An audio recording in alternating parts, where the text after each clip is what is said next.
Story Corner, presented by Jennifer. The King's Assassin, Chapter 16.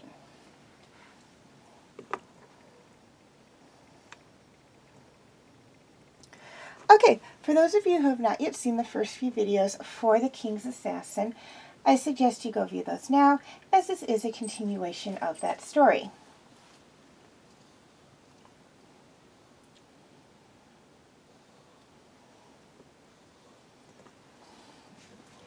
Satisfied that Mother was well enough away from my room, I rolled out of bed and ran to the door.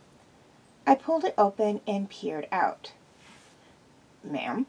the guard standing outside asked. "Why are you stationed outside these doors?" I demanded to know. "Your mother ordered it. Lady Catherine, she doesn't want you going anywhere without an escort." "That meddlesome woman!" I slammed the door shut and paced the room. "Lady Catherine, what's wrong?"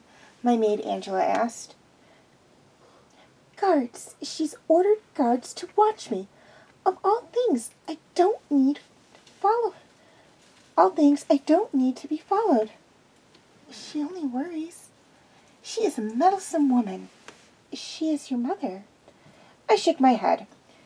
The guild didn't count on the power of my mother when they selected me.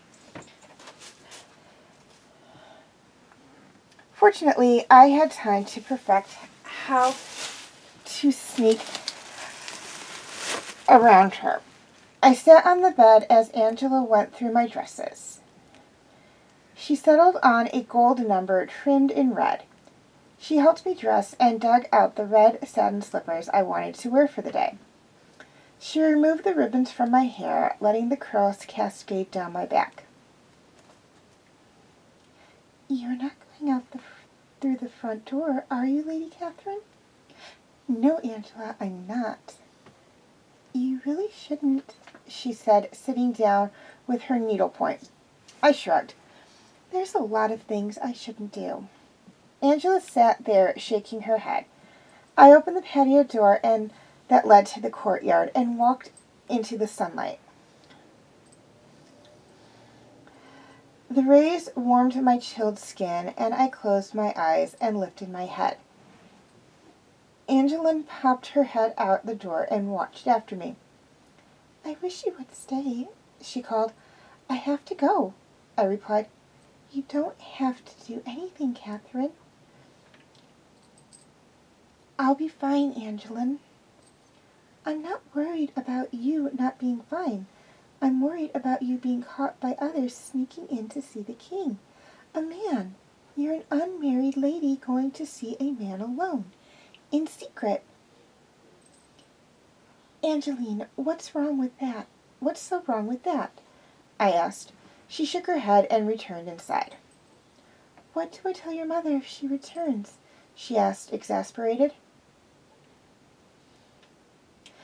"I'm in the stool chamber, sick." She sighed heavily and nodded. "Yes, Lady Catherine." The courtyard was empty, giving me the time I needed to get away. Walking along the castle wall quickly, I kept my eyes down, looking for the scrape marks where the walls wasn't what it seemed. I continued scanning the courtyard for anyone who may be watching my movements. I trusted no one in the castle besides Aldrich.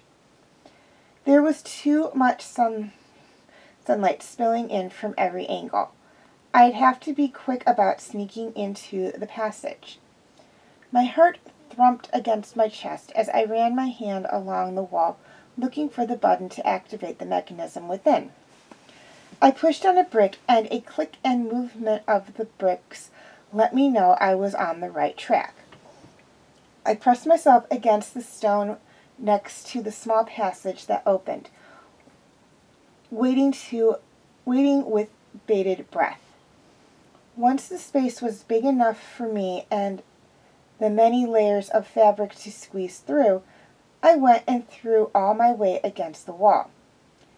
Picking up the skirts, I ran through the passageway, my footsteps echoing off the stone walls, towards Aldrich's chambers. I paused at the wooden doorway that was his bookcase.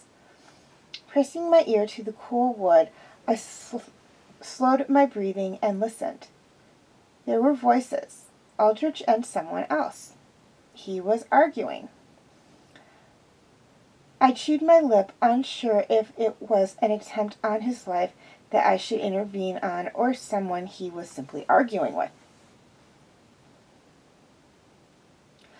Aldrich, give me a sign you need me, I whispered to myself. Just go, he shouted. A muffled voice and a slammed door, and I pushed open the bookcase. Catherine, you scared me. Sorry, who were you shouting at?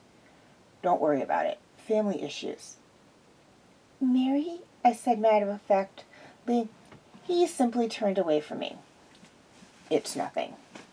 If you say so, I sat in a large wingback chair near his fireplace and picked at a tray of cheese and fruits. My mother has guards posted outside my room now. She what?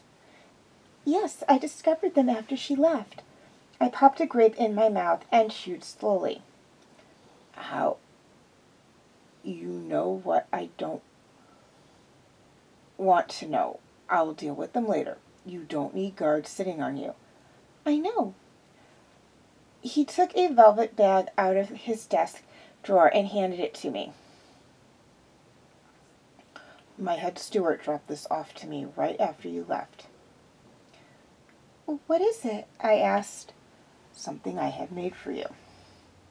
I opened the flap of the bag and saw the most amazing brooch.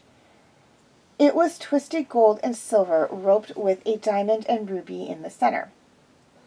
Aldrich. It's us. We're tied together, you and I, forever. I don't know what to say, I stuttered. There is nothing to say. We've been together since day one. Friends, assassin and king, best friends. You do need to pack your trunk, though.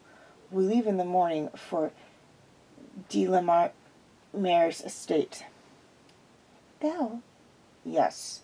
Understood. I turned towards the bookcase. Jocelyn, before you go. Yes? I need to tell you something. What, Aldrich? He took a deep breath and crossed the room to me, grabbing my hand. I want you to understand something. Okay. I love you with every fiber of my being. I'm yours wholly and truly. I know, Aldrich, and I love you. As you said, we'll figure out a way to make things work. We just have to keep it quiet from the guild. Otherwise, I'll disappear. Forever. He kissed me lightly on the lips before I snuck behind the bookcase. My heart slammed against my chest as I clutched his beautiful gift to my breast. What am I getting myself into?